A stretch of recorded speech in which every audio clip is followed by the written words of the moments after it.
both.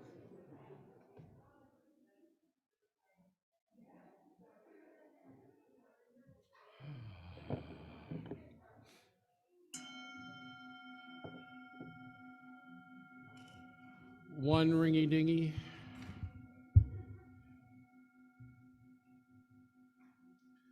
Let us settle into a spirit of worship. First with our prelude by Ernst Bloch. You are also invited to light a silent candle of joy or sorrow at this time.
Our chalice lighting this morning are words by my colleague Don Fortune. A small menorah with 6 candles lit with a person's face obscured in the dark background. We light this chalice as a symbol of our free faith. We light this chalice to remember the miracle of the oil that burned for 8 days. We light this chalice to mark the nights of midwinter. We light this chalice as we wait for the sun to return.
Good morning.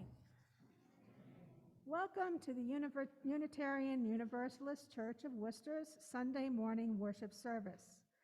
We are glad that you have joined us this morning. We hope that this service gives you an opportunity to pause for a few minutes to gather in community so that we might care for each other, take a moment to reflect on our own well-being, and discover opportunities for spiritual refreshment and service in the wider world. My name is Diane Mann. I'm a member of the choir. The choir is looking for people to join us for Vespers service and for Christmas Eve service.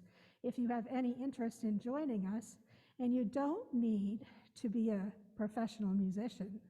I have friends out there, I know, but I won't point you out. If you're interested, please come talk to Matt after the service. Speaking of hymnals and singing, large print hymnals and orders of service are located in the foyer, as well as hearing devices and pew cushions for those who would find any of these helpful. Please see one of our ushers or greeters for help locating any of these. For those of you joining us online, for safety purposes, and so that we might come to know you better as you are able, please list your name on your video feed. Please note that this service is being live streamed on Zoom and Facebook, as well as being recorded for future availability on the church YouTube channel and on our website worship archive. We extend a very special welcome to newcomers this morning and invite you to fill out one of the cards found in the pews. You are welcome to drop the card in the offering plate or leave it with one of the connections team members in the back, either David or Rachel. Due to the pandemic, we are foregoing the collection of children's change for change in person. However, there is a basket next to the Joys and Sorrows candle bowl for those who would like to contribute change to assist with the church emergency fund this morning. Following this service this morning, you are invited to join us for a time of fellowship. It is Soup Sunday today. They are cooking minestrone and clam chowder in the kitchen. Once again, we thank you for joining us this morning and welcome.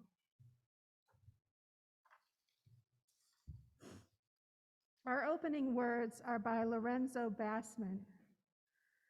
We honor the great mystery of the universe, the source of all, which deems everything sacred by its power to unite us and gives us the radiance that we bring forth together as we kindle the Hanukkah lights.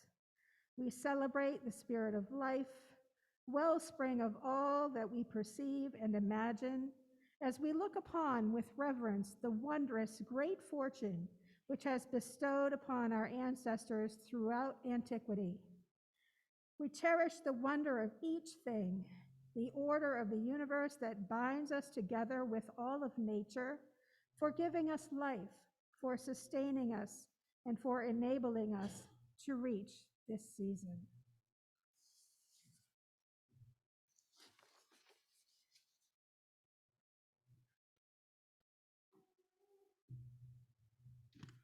Would you please rise in body or in spirit and join together in our opening hymn, number 221, found in your gray hymnals.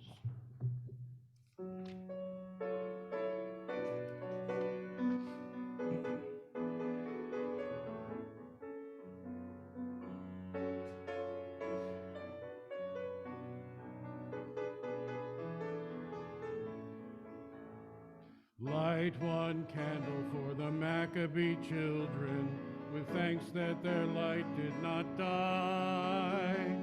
Light one candle for the pain they endured when their right to exist was denied. Light one candle for the terrible sacrifice justice and freedom demand. Light one candle for when the peacemaker's time is at hand. Don't let the light go out, it dwells in so many years.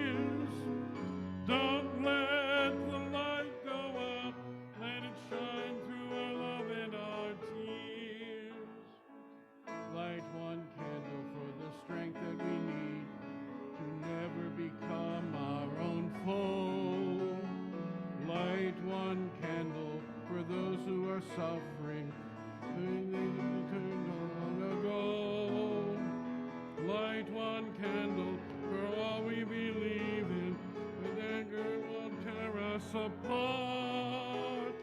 Light one candle to bring us together with peace as a song in our heart. Don't let the light go out, it's lasted for so many years. Don't let the light go out, let it shine through our love and our tears. What's in the memory that's valued so highly? We keep it alive in that flame. What's the commitment to those who have died? When we cry out, they died not in vain. Have we come this far, always believing that justice will somehow prevail?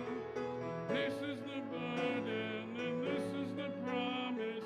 This is why we won't fail. Don't let the light go out. It's lasted for so many years. Don't let the light go out. Let it shine through our love and our tears. Please be seated. So our religious exploration moment this morning is this. We are going to have Vespers in person this year. We're going to do so with safety in mind. So we're going to ask people to mask, to socially distance as we're able. Our Vespers teas this year will be different. Instead of inviting all of you to bring dishes to share, we're going to have warm items to savor for our coffee and our tea and our hot chocolate. Mustn't forget the hot chocolate. And we will have cookies that will be individually bagged, and we will invite people to pick up their goodies and to spread out throughout the building in order to be able to visit with each other in a way that maintains some personal distance and safety, and be mindful of masking when you're not eating. Part of our Vespers tradition is a pageant, and this year we have gotten permission from the author Richard Paul Evans to use his book Christmas Light, which we will be adapting for our holiday light as our Christmas pageant. So we're inviting all of our children, youth, to participate in this year's gathering. If you come to Vespers with children, if you come early so that children can get costumed up, this is going to be a no-fault, no-harmony pageant. So we're not planning on having a rehearsal or getting all the parts right. We're planning to have as festive an occasion as humanly possible, which means well-ordered chaos.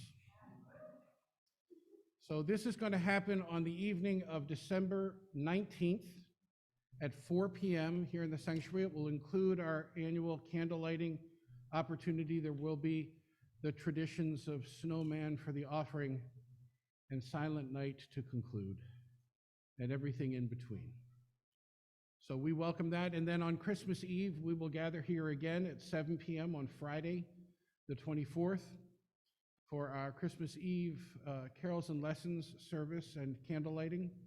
For those of you who would like to bring your extended family with you, this will be an opportunity for us to have a moment of meditation, to sing those well-loved carols, to hear the story once again, and to reflect on what this night might mean for us in birthing something new, which we desperately need in our world these days. So, religious exploration moment is to invite all of our children to participate as fully as possible in this season, and to extend that invitation to all of you to join us for these wonderful holiday services. We will have a service on the morning of the 19th. It will be our annual solstice service. We will be visiting some of the Scandinavian tales related to the winter holidays. I won't say any more than that, but it is in the form of radio play. So I invite you to come and join us for that as well at 10 a.m. We're going to forego fellowship hour after that service in order to give plentiful time to prepare for our afternoon festivities that day. So that's our RE moment. I hope that you will join us for any and all of the upcoming services. Our reading this morning are the words of my friend Daniel Cantor, who's the minister of our church in Dallas, Texas, First Unitarian Dallas. Christmas and Hanukkah, he writes, once upon a time were about struggle, hope, and freedom. Both stories are exile stories, pointing out how even a glimmer of light can provide a lasting hope for the triumph of all that is good. While we haven't altogether lost these themes, in our modern interpretations, we have handed over a large portion of the narratives to the big box stores and advertisers, bidding us a happy holiday. These accounts once asked us to confront the evils of greed and the misuse of power and see the human efforts of desire for peace and justice. A sad American reality is that we have turned them into commercial bonanzas and hyped up reasons to shop. This loss eats at the self-worth of those who struggle to meet ends, and it corrodes our genetically ingrained shared values that what is good for all is good for each, and it cheapens the holiday season itself. So what do we do about this? One answer is to study the stories more carefully and more fully with our families to see what is new in them for us. Another might be to confront the desire to have more things and instead cultivate a desire to do more good in our communities and world. Each year at this time, catalogs build up on my kitchen counter that suggest I give gifts of services to those who can't afford them, like eye exams done in remote parts of the world for people who have little or no money, not to mention health care. They asked me to purchase a chicken or a goat for someone who will learn to farm locally on a human scale for their village in Peru or Haiti. These gifts, along with as many local products as I can find, will be at the top of my holiday shopping lists this year because they challenge the fundamental problem of wanting more and consuming more than we will ever need. Such a discipline is a spiritual confrontation I will have to have with my soul as I stare longingly at the gift of a new electronic e-reader I would want to give my loved one, or some amazing gizmo that my son would love. This confrontation and then the discipline to act for the good of the planet in a more globally minded way can only do me, and in turn us, more good than harm. He finishes, happy holidays.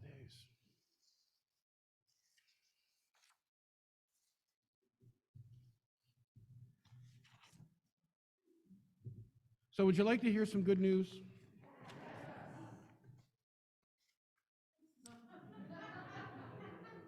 Let me try that again. Would you like to hear some good news? I knew you were out there. I just needed to. So, the good news is that the auction yesterday went off without a hitch, as did the craft fair. And the initial reports estimate that we have received or will profit approximately $6,300 from the venture. Robin wants to give special thanks, and so do I, to Kirsty Johnson Erickson for managing all the craft table renters, the auction and the basket crew, Cheryl Lachey and Diane Mann and Betty Genuine and Ruth Silver, and our fair worker bees. You know who you are, but in case you don't, That would be Vicki Cox-Lanyon, Jenny Delgizzi, Sue Nees, Diane Mann, Melissa McKeon, Cheryl Lachey, Beth Posner-Waldron, Ruth Silver, Sierra Durr, Pete Lanyon, Fidelma, Mike Mitskovich, and Santa Kim Mann, and our tech crew, Paul Marr and Aaron Payson.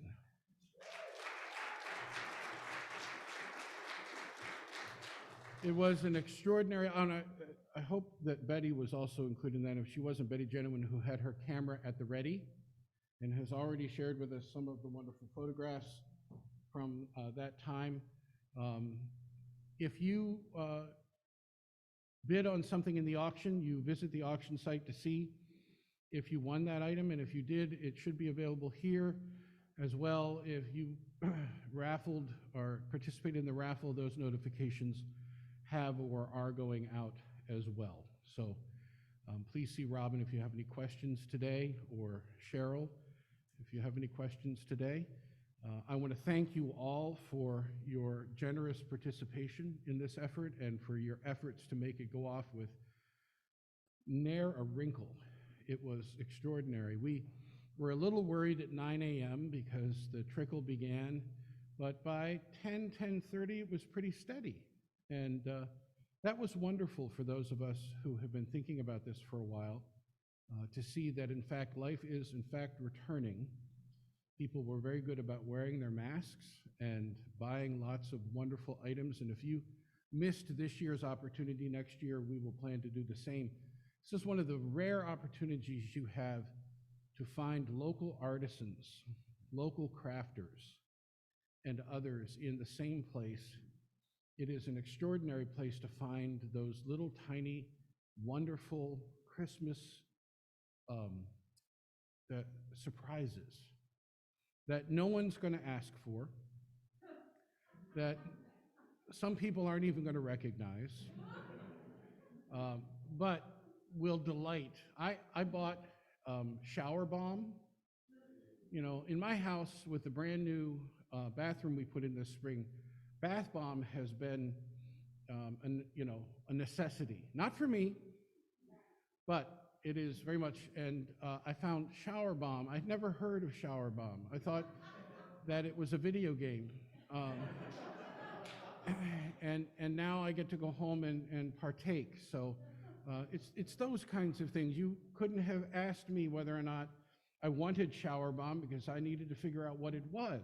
So just saying, next year we'll be doing it up as spectacularly, and I hope that you'll join us for that event as well.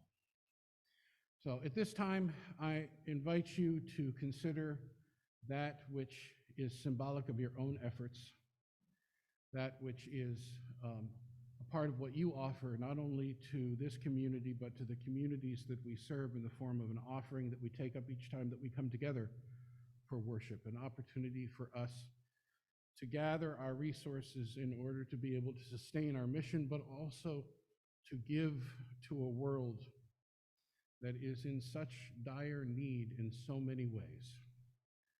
Therefore, our morning offering will be received.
That wasn't Ernst Bloch. That was Stephen Sondheim. And we honor and pay tribute to him today. Those of you who are new with us will come to understand that our order of service is only a suggestion. That we strive very much to be in the moment, and the news of Sondheim's death meant that following the finalization of our order of service, we simply needed to make a change. And so we heard "No One is Alone."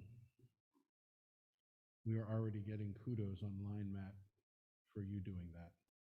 Thank you very, very much. We come to that time in our service when we're given pause to consider what is deepest in our hearts and most profoundly on our minds, or in the work of our hands in the days that have transpired or in the prospect of days to come. Joys and sorrows that touch us deeply and are given another measure of meaning because we can share them in the midst of a company that claims us as a co-journeyer. So I invite those of you who have joys or sorrows this day to come forward and form lines either side of the sanctuary, to come and speak into the microphone so that we might learn who you are, and those using our auditory enhancement devices and who are online might also participate in this important ritual. And then light a candle if you so desire. For those of you who are online this morning, either Facebook or Zoom, if you have a joy or sorrow to share, you're welcome to place that in the chat, and we will share them at the conclusion of this ritual. Are there joys and sorrows to be shared today?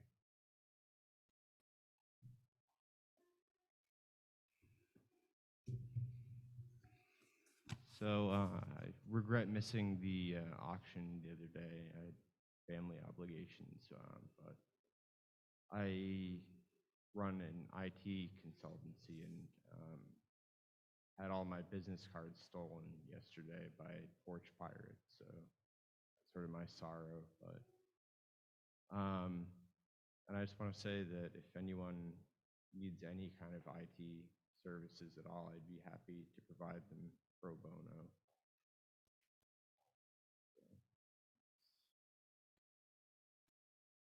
Thank you.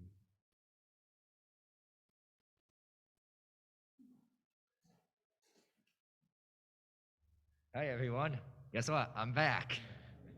So I came here a couple weeks ago. Last week I was actually busy with a friend with stuff, but for those of you who don't know, my name is Ryan Wallace. I am actually kind of newer to Worcester because I actually moved here last month from my hometown of Rome, New York, to start a new job at UMass Medical, which has been going like really, really good. So actually I got a couple things for you. Last weekend, I was able to do a tradition that I started up a few years ago, which is around this time of year to go and see the Trans-Siberian Orchestra. For those who are not familiar with them, they are a touring rock opera that brings to life some stories that their main composer, Paul O'Neill, actually wrote quite a few years ago. And one of the main songs that they're famous for, especially around this time of year, is called Christmas Eve at Sarajevo. It's basically a combination of Carol of the Bells and God Rest You Merry Gentlemen. And it's an amazing song to me because it actually talks about, well, the backstory behind it is that it was composed by a lone cellist during a war in Sarajevo, and it was like one of the only songs of peace that was playing during that time. It's one of my absolute favorite songs around this time of year, so I was very, very happy to go and see them again after they had to take a year off due to the pandemic. Second thing, last night I was able to go down into Kelly Square to actually see the tree lighting that they had here, as well as the holiday stroll. And going down there was just amazing to see all the people of the city just come together and celebrate this time of year, seeing all the different shops, all the local vendors. And as one of the council people said, this city is composed of people of so many different backgrounds. Not only do I see it in the city, but also where I work as well. So it's been an absolutely amazing time for me so far here in the city, and I look forward to more to come.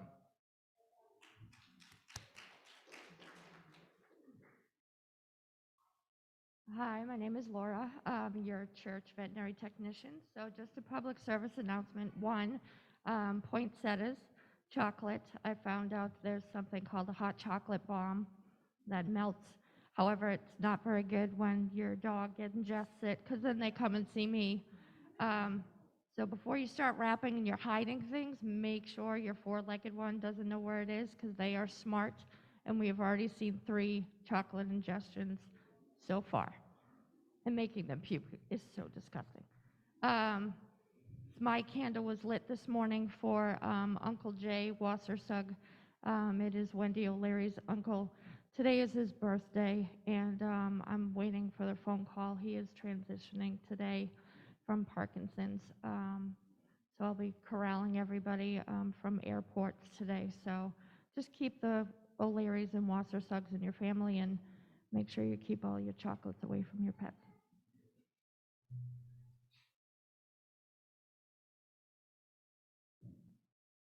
Good morning, I'm Kim Napoleone. I have 2 joys to share. I got to play charades last night for the first time in I don't know how many years to celebrate Moira's birthday, our Moira.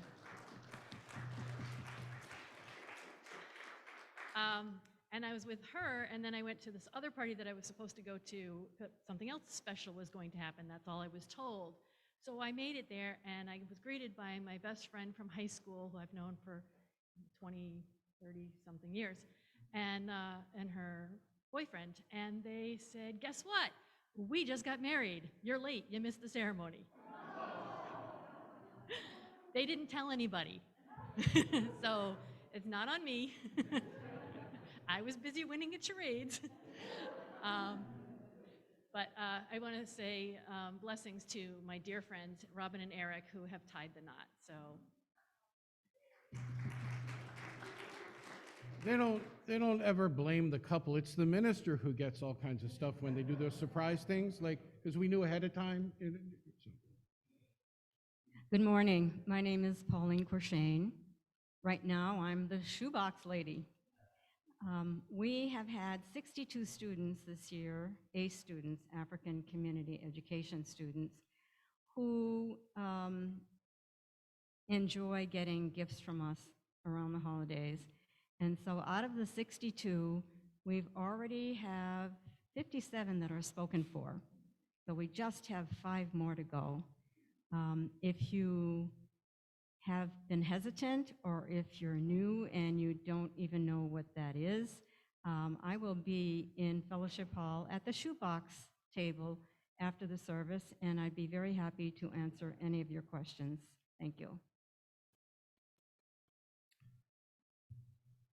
From Chuck Innes, he writes, giving thanks for 2 granddaughters at the Thanksgiving table with all 4 grandparents.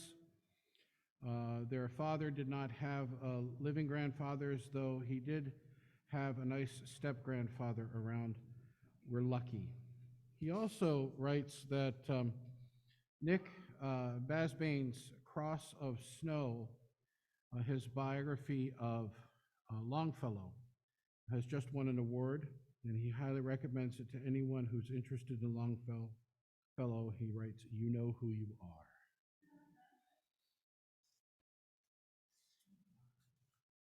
I have here 3 from Zoom.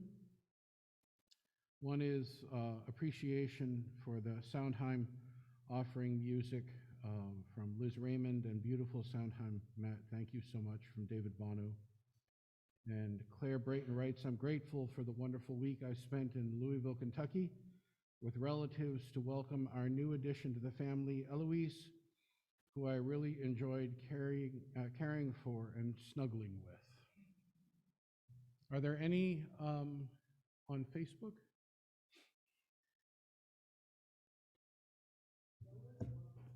Yes. Okay, you take care of it. You can take care of it. this is on me. I appreciate the tech team. They're amazing people to work with. And if you want to be a person that does this, come talk to me. I am such a zealot for this. Elizabeth O'Callahan on Facebook shares, thank you for No One Leaves for Good, the Sondheim song.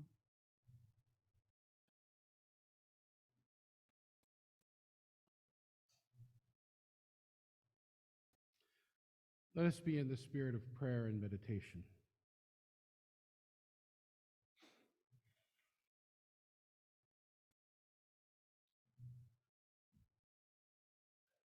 For the music of Sondheim this day, for the importance of remembering the life within the music. We give great thanks. Honored to be with family and friends and to be mindful of the gift of the holiday season and also its responsibility.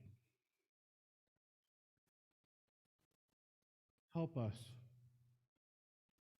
to live deeply into this moment, O Divine Spirit, to make ourselves available to the spirits that have gone before and to be reminded of our legacy as we offer ourselves to the world. Help us claim joy. Help us renew the spirit that sparks in the love of friends and in birthday wishes, and with opportunities to reach beyond the space we inhabit into the homes and lives of those who gather with us from afar, but yet whose spirit is near. Let us find joy this day and pledge ourselves to continue to work for all that is just. Let us claim for ourselves a moment of deepening, of resolve, of gladness, and of hope for all that is true, right, real, and good. We give great and abiding thanks. Amen. And blessed be.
All right, let's just go have soup. Get into these moments as a minister where you just don't want to ruin the moment. All right.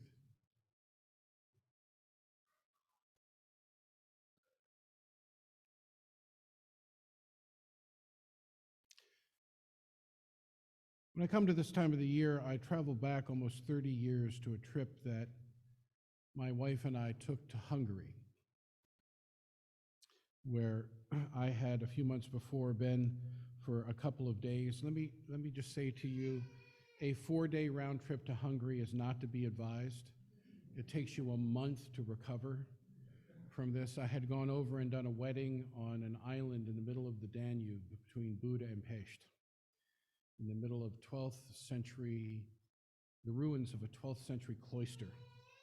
It was a gorgeous opportunity, and my wife and I went back later on that summer for a week or so, and two experiences come to mind as I contemplate especially Hanukkah. One was visiting the Doheny Street Synagogue, which was built in the early part of the 19th century in Budapest.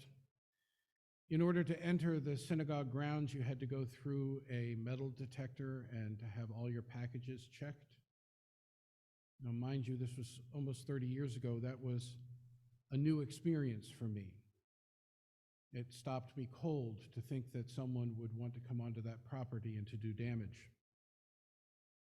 It was a sense that was heightened when I turned the corner and discovered behind the synagogue a metal weeping willow tree about a story high, with all of the requisite little strands and little leaves coming off of it.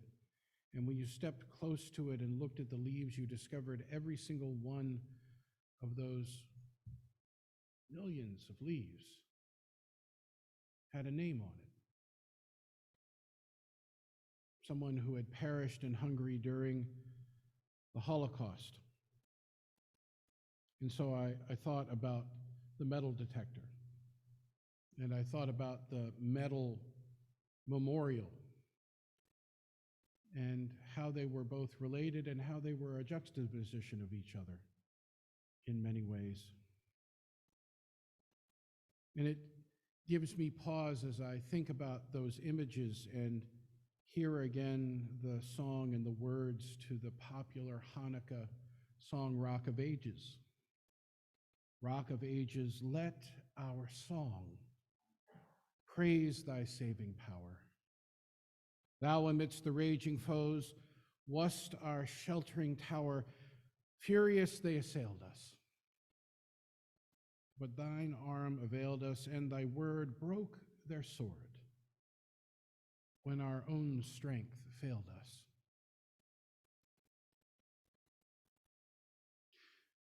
The second image of that trip was in a small town outside of Szeged, Hungary, where we happened upon a cathedral in the center of town. It was a cathedral in the round. We wandered in, and the first experience there was not a metal detector, but it was to barter with the folks that were operating the cathedral and pay them to turn on the lights for a little while. Otherwise, it was hard to see the detail in the sanctuary. So for 100 forints or so, we spent the next 45 minutes wandering through the lit sanctuary, only to find that the walls that had been covered with Christian artwork originally had Islamic script all over them. And the baptismal font that had been over on one side of the room was now towards the center. When I asked my friend about the history of the place, he said, well, this was one of the cathedrals that had been ransacked by the Turks during the Ottoman Empire. And they came into the space and they placed Islamic and Arabic script over those iconographic images, whitewashed them, and then placed the script on there, and they took the baptismal font and they placed it in the middle and they used it for washing their feet. And I wondered about the fact that when they reclaimed the space as a cathedral, they did not simply whitewash their history. They did not wash away the fact that they had had this experience where they had lost that which was sacred space to them. But they had returned to it and they had given it meaning because they were able to continue to tell the story, not just of the perseverance of faith and the change of history, but they were able to wed the experience of suffering to survival.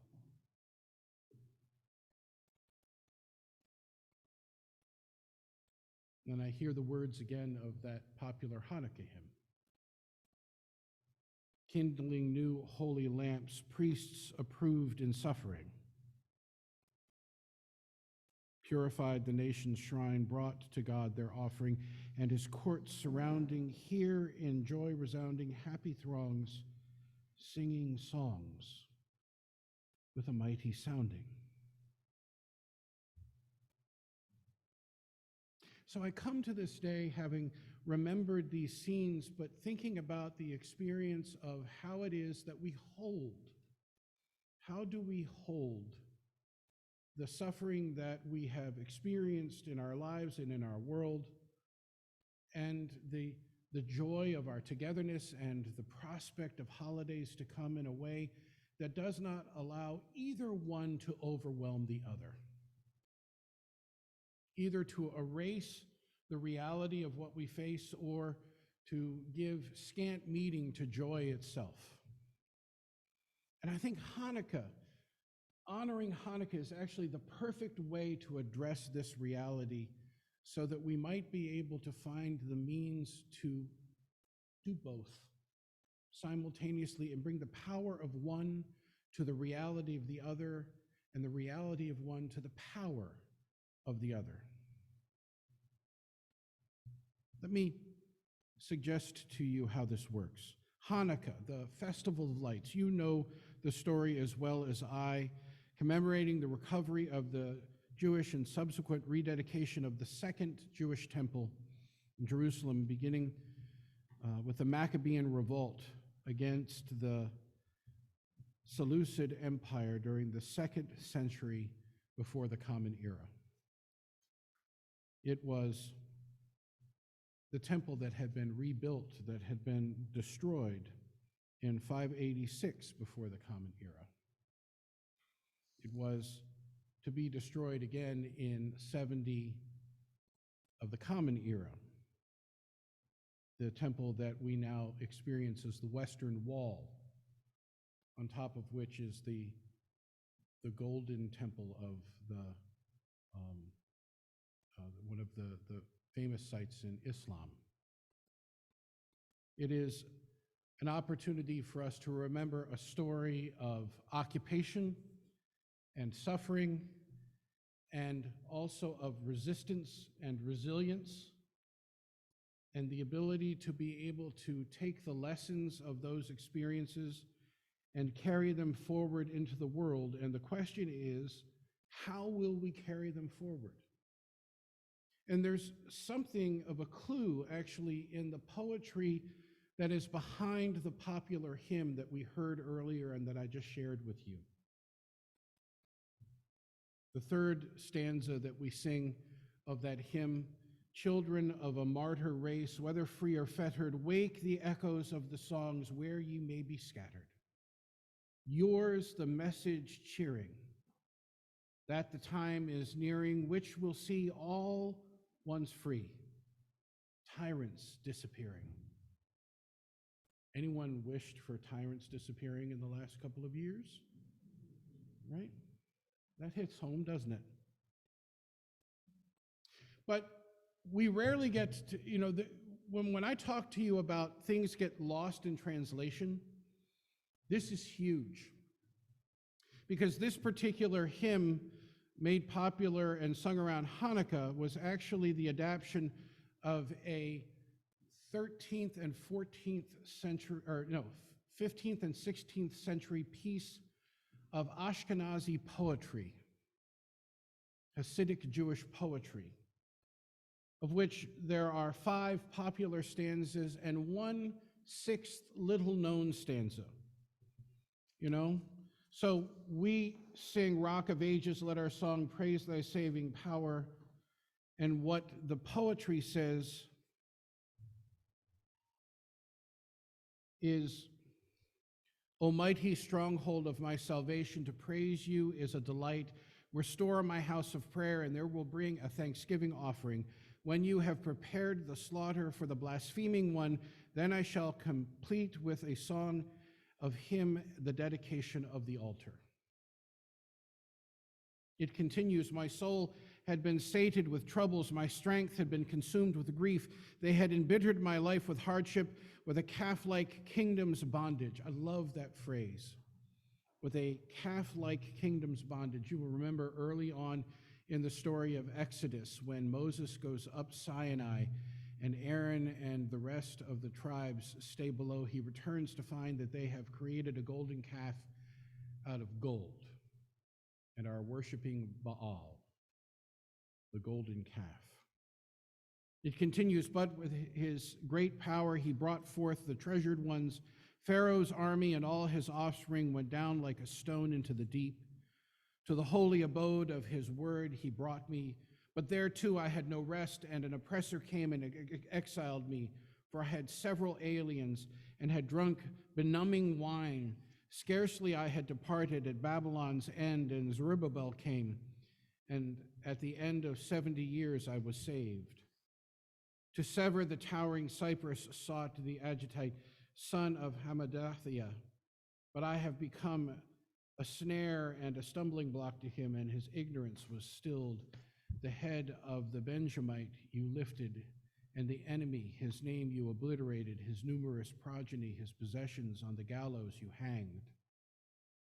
Greeks gathered against me, then the Hasmodean days, they breached the walls of my towers, and they defiled all the oils, and from one remnant of the flasks a miracle was wrought for the roses. Men of insight, 8 days established a song of jubilation. Quite different, yes? If you read it carefully, you discover that the poetry is actually a rendering of the history of the Jewish people itself. The first stanza having to do with the reestablishment of the temple after the temple was destroyed in 586 BCE. The second stanza having to do with the Egyptian enslavement. The third, the Jews in their own land, including a reconciliation of their failings and their exile following the destruction of the first temple and their return in the time of Ezra. The fourth stanza, the story of Purim in ancient Persia. The fifth stanza, the one that is closest to us today, is the Hanukkah story. And then this sixth stanza, which appears not to have been written at the time that the poem was first authored, but comes about at the time of the Crusades or shortly thereafter in the latter part of the 1st and 2nd century of the Common Era. And it deals with retributive justice and ending the longest exile, the return of the Messiah. Within Judaism, this notion that the final exile is only return from the final exile is only accomplished when the Messiah itself returns.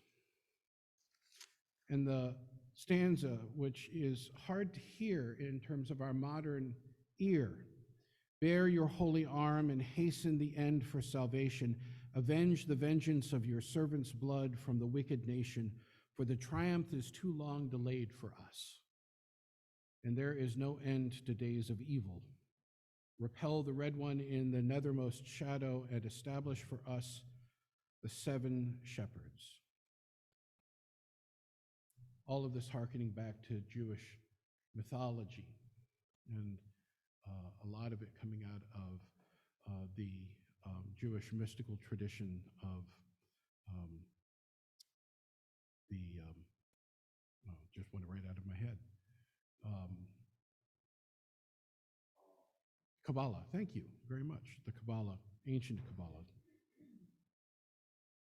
So Here we have an experience where we render a particular poem that is to tell us something about the history of the people, but also documents the hardest part of that history, which is the raw emotional response that people have to being subjugated, to feeling as though their world is crumbling around them, and that the only way that they know how to turn to that is to ask for divine vengeance. Is this a story that is uncommon to us today? And the question is, what do we do with that reality? What do we do with those experiences where people's response to what's happening to them is experienced by us as almost utter madness? Something that goes against the core belief that we have in peace and freedom and justice, and yet is as equally filled with the integrity of the human experience of having been subjugated. And I ask this because I think that at the core of a lot of our ponderings about September 6th and the world as we experience it right now, with the us and them mindset that exists, and how it is that we can so often look at those who are so very different from us and marginalize them as being just nutty. And I want to be very careful about using a phrase like that, because it does a whole lot of damage to those who experience mental health crises and issues. But I think that that's the kind of lens that we use when we think about people whose actions are so very different from us. They must be ill. Instead of taking a look at what their experience is and recognizing within it our own image, and the image of a world that has gone awry. And what do we do with that? The poet writes poetry. The question is, what do we do with that poetry then? Do we revere it? Do we model our actions after it? Do we seek to make it itself come true, or do we use it as a lens upon which to recognize our own responsibility as human beings in a world where such suffering exists? The clue for me is in the ritual of Hanukkah itself. Those of you who have grown up in Jewish families know that there are how many lights on the menorah?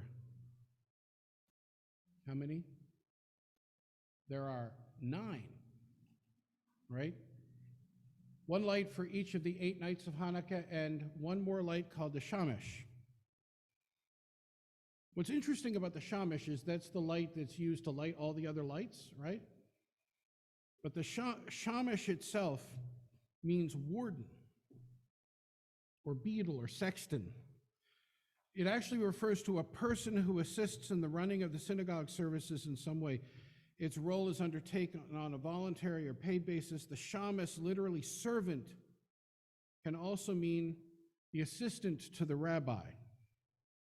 So this light that lights all of the other candles is actually there as a recognition of the voluntary nature of our service to what we value most. And the question at the heart of Hanukkah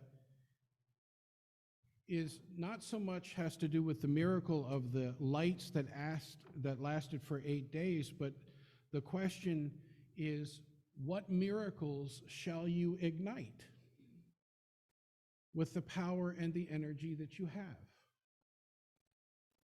Fire is all-consuming. You can take that candle and you can go over to the corner of the room and you can torch the draperies, and the entire house will burn down in one fell swoop. Or you can take that candle and you can begin to recognize the power you have in igniting that which illumines the world.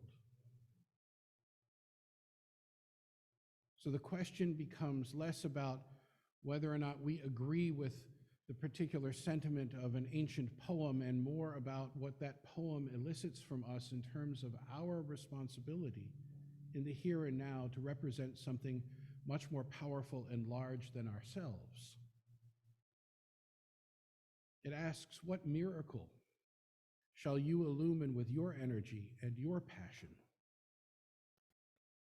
What shall you remember about your past, about your present, about the future that you hope for, and what will you dedicate and rededicate yourselves to?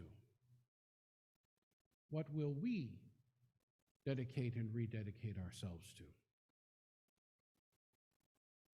And as we'll hear in a moment from the words offered by my colleague, miracles abound. Not just the miracle of oil, but the miracle of trust in a time of anxiety. Not just the miracle of survival, but the miracle of hope in a time of despair.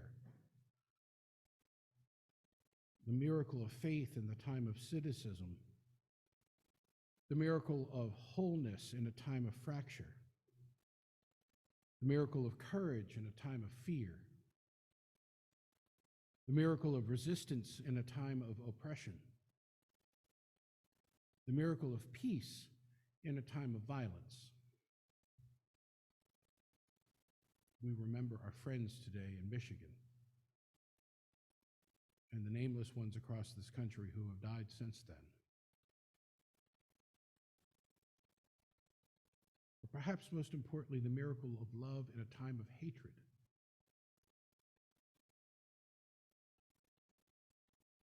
This is the challenge of Hanukkah. This is also the opportunity of Hanukkah. This is the wisdom of that tradition that continues in our midst. And my prayer for you this day is that you take the opportunities in the days before you to use your energy and your power to alight that which will bring what is most valued in you and between us and the world we serve, a flame. Amen, and blessed be.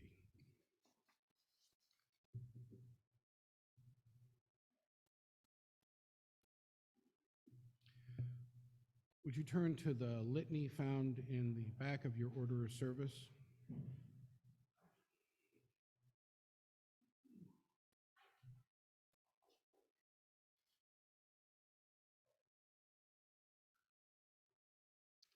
These are the words of Amanda Udis Kessler. We light the Hanukkah candles in wonder, joy, and gratitude, each candle a miracle.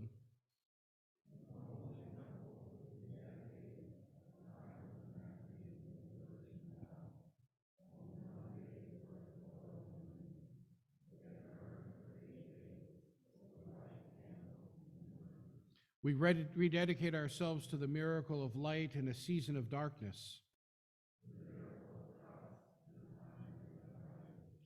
To the miracle of hope in a time of despair. We rededicate ourselves to the miracle of wholeness in the time of fracture. To the miracle of resistance in the time of oppression. And in a time of hatred, we rededicate ourselves to the miracle of love. Would you please rise in body or in spirit and join together in our closing hymn this morning? Number 223, Rock of Ages.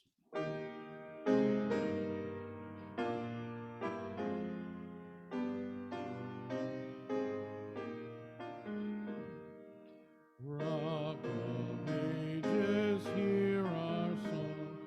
Praise your saving power.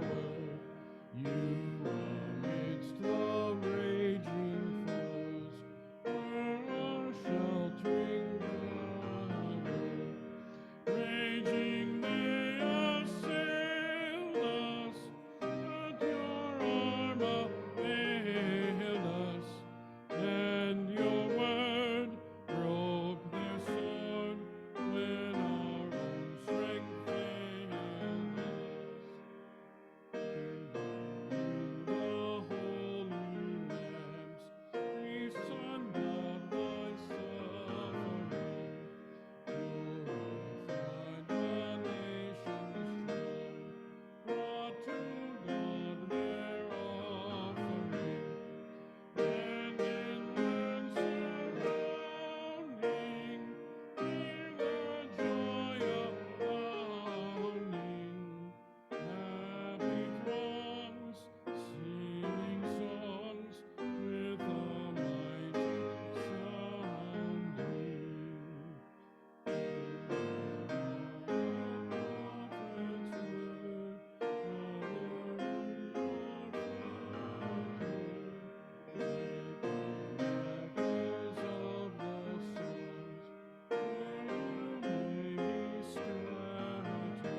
As December opens up before us, we welcome in the gift of reflection.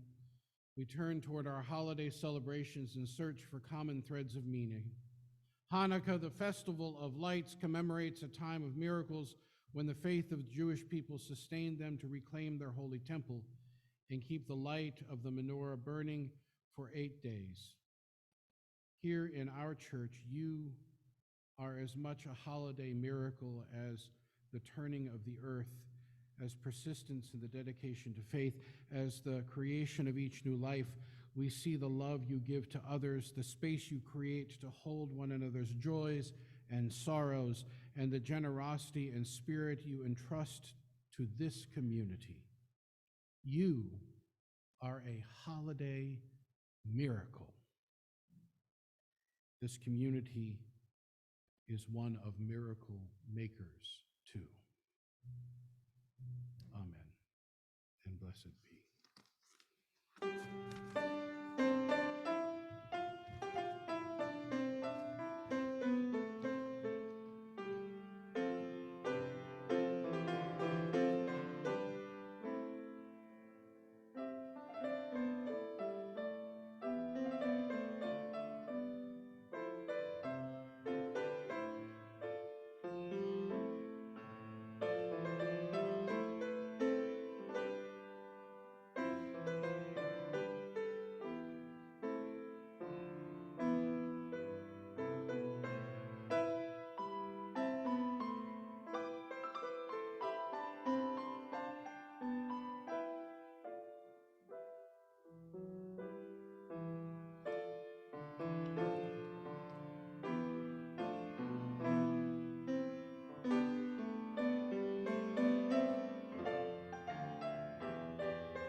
Once again, beloved, worship in this place has come to an end, but our service continues next with soup. So we have, it's a minestrone and New England clam chowder. I'm pleased to remember that I was a 110-pound weakling before I had my wife's clam chowder. And soup is normally $4, but if you're new with us this morning or you have not brought cash, we got soup for everyone. So come enjoy, and may you have a wonderful and wondrous week. We hope to see you back here very, very soon.